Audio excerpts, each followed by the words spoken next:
Magandang araw mga bata. Ako muli ang inyong teacher Carla. Pinagagalak kong makita kayong muli upang matuto naman ng panibagong aralin. Handa na ba kayo?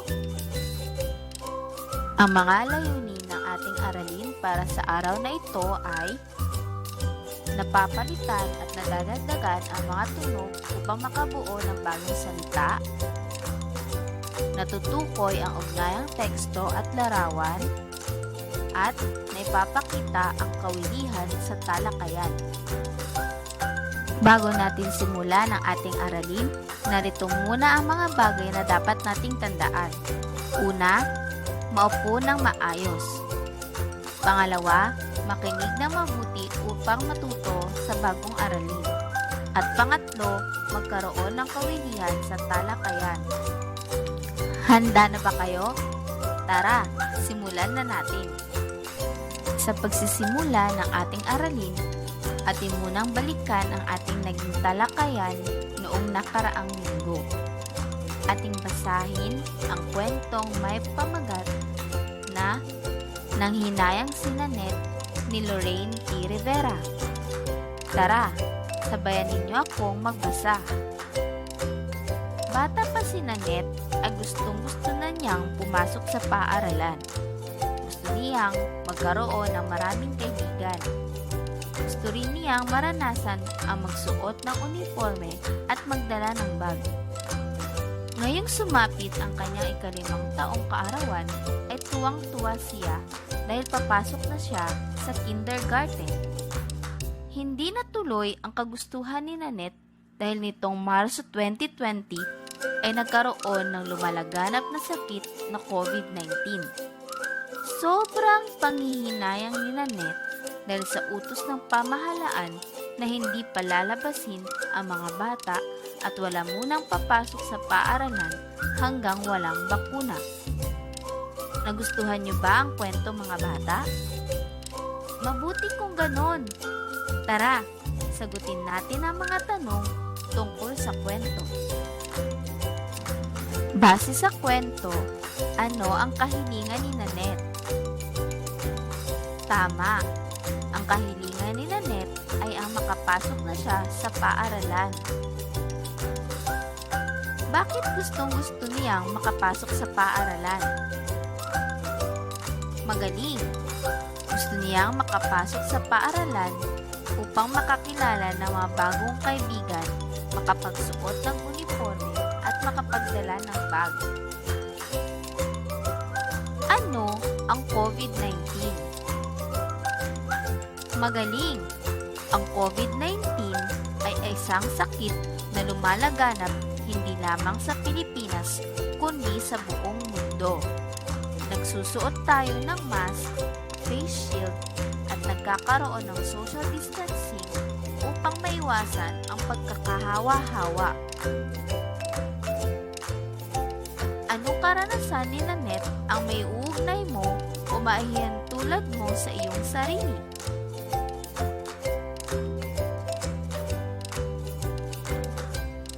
Nalulungkot ka rin ba katulad ni Nanette na hindi ka nakakapasok sa iyong paaralan? Bakit? Maraming salamat mga bata sa pagbabahagi ng iyong mga sagot. Gusto niyo bang maglaro mga bata?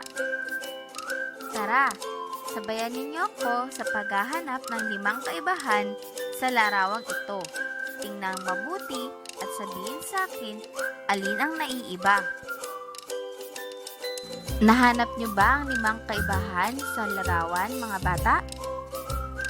Mahusay! Tara, isa-isahin natin ang mga kaibahan ng larawan. Una ay ang sanga sa puno. Pangalawa ay ang ulap.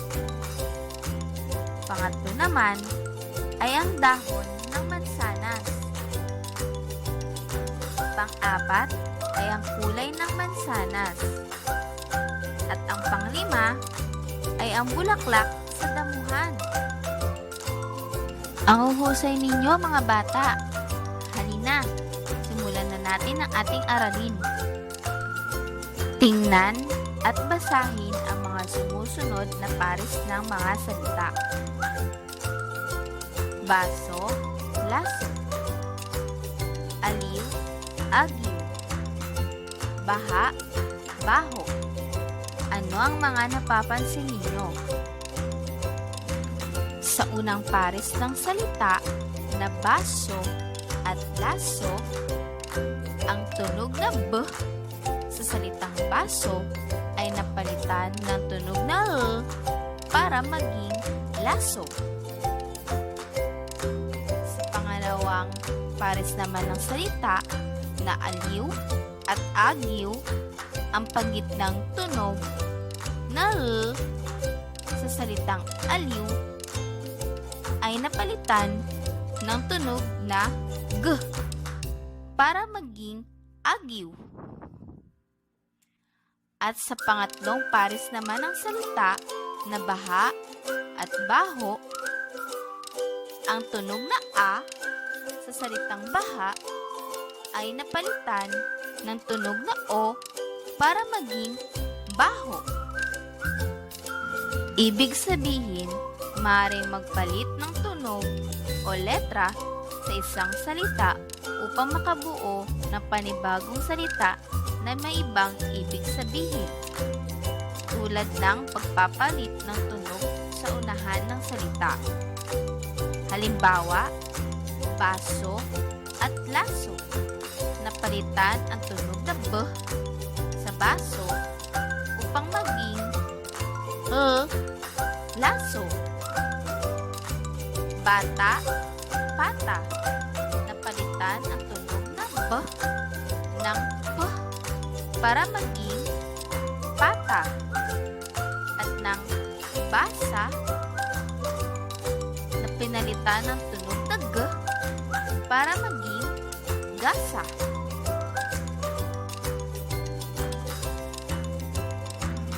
Maaari ring magpalit ng tunog o letra sa gitna ng salita upang makabuo muli ng panibagong salita, tulad ng salitang aliw at agyo. Ang tunog na L sa salitang aliw ay pinalitan ng tunog na G para maging agyo. Salitang mata at masa. Ang tunog na T ay pinalitan ng S para maging masa. At ang salitang laba na pinalitan ang tunog na B ng T para maging lata. Hindi lamang sa unahan o sa gitna ng salita pwedeng magpalit ng letra o tunog upang makabuo ng panibagong salita. Pwede ding magpalit sa hulihan. Halimbawa, sa salitang baha at baho, pinalitan ang tunog na A ng tunog na O para maging baho. Sa salitang laba at labi, pinalitan ang tunog na A sa salitang laba ng tunog na I upang maging labi. At sa salitang tala at tali, pinalitan ang tunog na A sa salitang tala ng tunog na I upang maging tali. Ibig sabihin, maaaring magpalit ng tunog sa isang salita upang makabuo muli ng panibagong salita. Ang pagpapalit ng tunog ay maaaring makita sa unahan, gitna, at hulihan. Hindi lamang sa pagpapalit ng tunog tayo makakabuo ng panibagong salita. Pansinin ang mga sumusunod na pares ng salita. Basahin ito at unawain. Ano-ano ang napansin ninyo sa mga sumusunod na pares ng mga salita? Tama. Salitang ama ay naging mama. Anong tunog o letra ang idinagdag sa ama upang maging mama? Magaling. ang letrang M o ang tunog na Sa pangalawang salita, ang payo ay naging panyo. Anong letra o tunog ang dinagdag sa payo upang maging panyo? Mahusay! Ang tunog o letra ay N o N.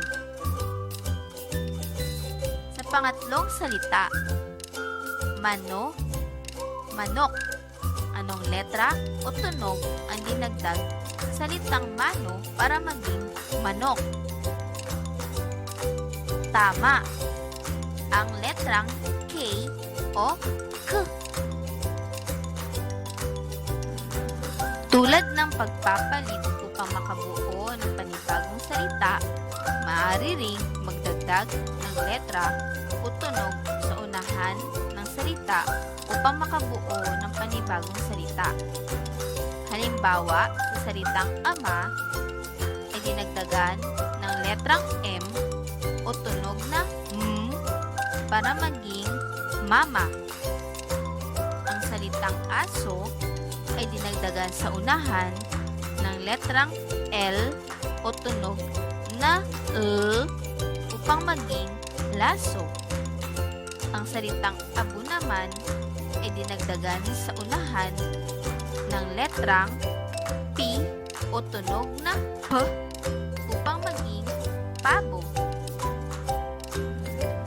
Maaari ding magdagdag ng letra o tunog sa gitna ng salita upang makabuo ng panibagong salita, tulad ng salitang payo na dinagdagan sa gitna ng letrang N o tunog na N upang maging panyo.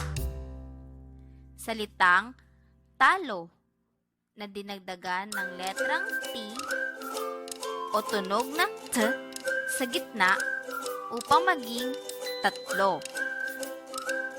At ang salitang pako na dinagdagan sa gitna ng letrang S o tunog na S upang maging Pasko. Hindi lamang sa unahan o sa gitna, maaring magdagdag ng letra o tunog upang makabuo ng panibagong salita.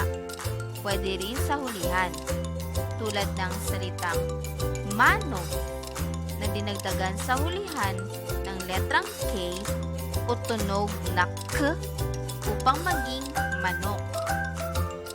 Salitang basa na dinagdagan ng letrang G o tunog na G upang maging basag. At sa salitang baka na dinagdagan ng letrang L o tunog na L upang maging bakal.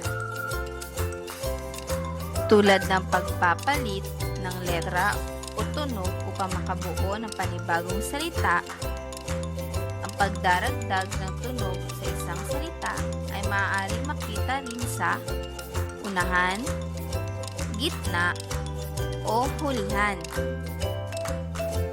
Naunawaan niyo bang maigi ang ating naging aralin, mga bata? Mabuti kung ganon. Tara, subukin nating sagutan ang isang pagsasanay.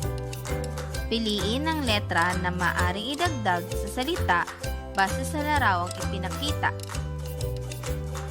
Unang salita, ano ang nawawalang letra o tunog upang mabuo ang pangalan ng larawan?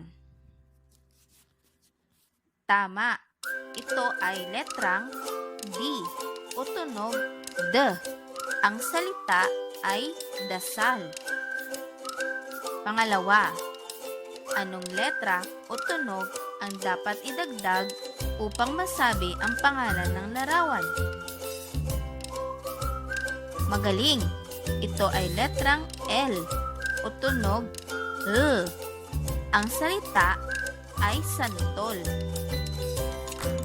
Pangatlong bilang. Ano ang nawawalang letra o tunog upang masabi ang pangalan ng larawan? Mahusay! Ang letra ay M o tunog M. Ang pangalan ng larawan ay gamot. Para naman sa pang-4 at pang-5 bilang, piliin ang letra na maaaring ipalit sa letrang may salungguhit base sa larawang ipinakita. Pang-4 ay salitang tulak.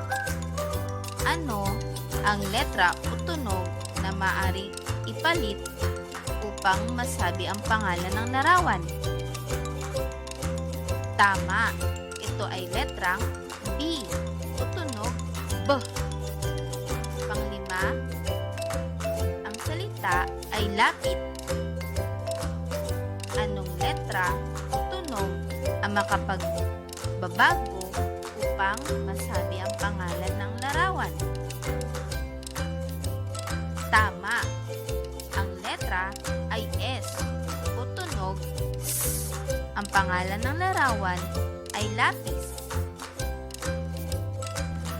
Nakuha niyo ba ang lahat ng tamang sagot, mga bata? Mahusay! Dahil dyan, bibigyan ko kayo ng 3 puso. Base sa ating aralin, kailan tayo nakabubuo ng bagong salita at nababago ang kahulugan nito? Magaling! Nakabubuo ng bagong salita mula sa isang salita at nababago ang kahulugan nito sa pamamagitan ng pagdaragdag o pagpapalit ng tunog o letra sa unahan, gitna o hulihan. Dahil lubos na ninyong naunawaan ang ating naging aralin, tayo muli ay magkakaroon ng isa pang pagsasanay. Gabay ang larawan, punan na nawawalang tunog upang mabuo ang bawat salita. Una, anong letra o tunog ang nawawala upang mabuo ang pangalan ng larawan? Tumpak, ang letra ay O o tunog O. Ang pangalan ng larawan ay baso. Pangalawa, anong letra o tunog ang nawawala upang masabi ang pangalan ng larawan? Magaling! Ang letra ay B o tunog B. Ang pangalan ng larawan ay balon. Pangatlong bilang, anong letra o tunog ang idadagdag upang masabi ang pangalan ng larawan? Mahusay! Ang letra ay L o tunog L. Ang pangalan ng larawan ay Lola.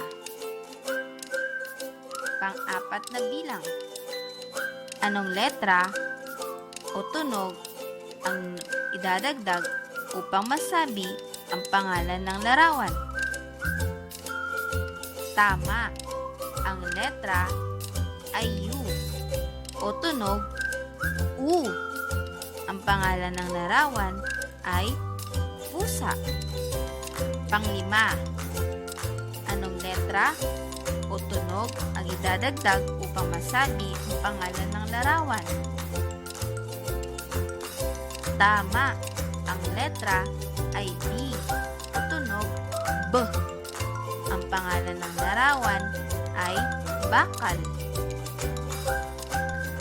Ang huhusay ninyong sumagot, mga bata. At dahil dyan, bibigyan ko kayo ng 3 bituin upang sukatin ang inyong natutunan sa ating aralin ngayon. Tayo ay magkakaroon ng maikling pagsasanay. Piliin sa mga pares ng salita kung saang pangkat sila dapat napabilang, kung ito ba ay pagpapalit o pagdaragdag. Natapos niyo na bang sagutan ang ating pagsasanay? Tara, atin lang iwasto. Piliin sa mga pares ng salita kung saang pangkat sila dapat na pabilang. Ito ba ay pagpapalit o pagdaragdag? Saan dapat na pabilang ang salitang asal at dasal? Tama. Ito ay napabilang sa pangkat ng pagdaragdag dahil ang salitang asal ay dinagdagan sa unahan ng letrang D o tunog na D para maging dasal. Ang salitang alon at talon. Tama, ito ay napabilang sa pangkat ng pagdaragdag dahil ang alon ay dinagdagan sa unahan ng letrang T o tunog na T upang maging talon. Ang salitang sapa at mapa ay napabilang sa pangkat ng magaling, pagpapalit dahil ang letrang S o tunog na S sa unahan ay pinalitan ng letrang M o tunog na M para maging mapa. Ang salitang ito at pito ay napabilang sa magaling. Ito ay pagdaragdag dahil ang ito ay dinagdagan ng letrang P o tunog P para maging pito. Ang salitang bata at bota ay napabilang sa pangkat ng mahusay, pagpapalit dahil ang pagitnang letrang A ay pinalitan ng tunog na O para maging bota. At ang panghuling salita, basa at baso. Tama, ito ay napabilang sa pangkat ng pagpapalit dahil ang panghuling letra o tunog na A sa salitang basa ay pinalitan ng letra o tunog na O para maging baso. Ang huhusay ninyong sumagot mga bata. At dahil dyan, batid kong marami kayong natutunan sa ating naging aralin ngayon. Kaya, bigyan ninyo ng palakpak ang inyong mga sarili.